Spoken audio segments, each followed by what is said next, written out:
নির্ভরের ঘাসে জমে থাকা শিশিরের মতোই স্বপ্ন ঝলমল করে দূর আকাশে র্যাঙ্কিং এর তারা, তবু বুকের ভেতর আগুনের আলো জ্বলে অবিরত।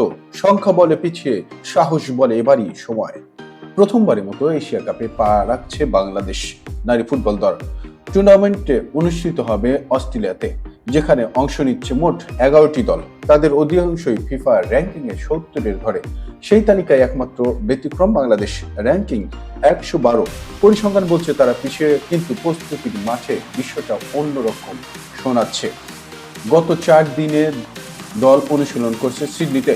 সবুজ ঘাসে দৌড়, পাঁচিল ডিল, কৌশলগত ছক, সবকিছুর মাঝেই ফুটে উঠেছে মনোযোগের আর দায়বদ্ধতা। এই প্রস্তুতির কেন্দ্রবিন্দুতে আছেন হেড কোচ পিটার বাটলার। এক ভিডিও বার্তায় তিনি জোর সাপটা বলেছেন, এটা অনেকটাই মানসিক ব্যাপার। মেয়েদের মাথায় ঢোকাতে হবে যে আমরা অন্যদের তুলনায় পিছিয়ে আছি এবং সেই ঘাটতি পূরণ করতেই হবে।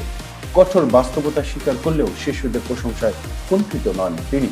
মেয়েদের দারুণ কাজ করছে, তাদের প্রচেষ্টার কোনো ত্রুটি নেই, তারা সৎ, পরিশ্রমী এবং মনোভাব আমাদের শক্তি। কোচের এই দুই মুখ, একদিকে নির্মম বাস্তবতার কথা, অন্যদিকে অকুণ্ঠ প্রশংসা। দলের জন্য যেমন চ্যালেঞ্জ তেমনি প্রেরণাও। দলের অন্যতম ভরসা ঋতুবানারা অনুশীলনে নিজেদের সেরাটা ঢেলে দিচ্ছেন। কোচের পরিকল্পনা রয়েছে কৌশলগত বৈচিত্র্য, 3-4-3, 3-5-2 কিংবা 4-3-3 পরিস্থিতি বুঝে ফরম্যাট বদলাতে প্রস্তুতি তিনি। আগামীকালের প্রস্তুতি ম্যাচকে তাই তিনি দেখছেন পরীক্ষাগার হিসাবে। দুই অর্ধে ভাগ করে খেলোয়াড়দের পর্যবেক্ষণ করবেন। কাজের চাপে ওই ম্যাচ ফিটনেস সবার মধ্যে ছড়িয়ে দেবে।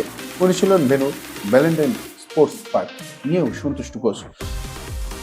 খোলামেলা প্রাণবন্ত পরিবেশ, যেখানে সাধারণ মানুষের উপস্থিতি দলকে মনে করিয়ে দেয় ফুটবল শেষ পর্যন্ত মানুষেরই খেলা।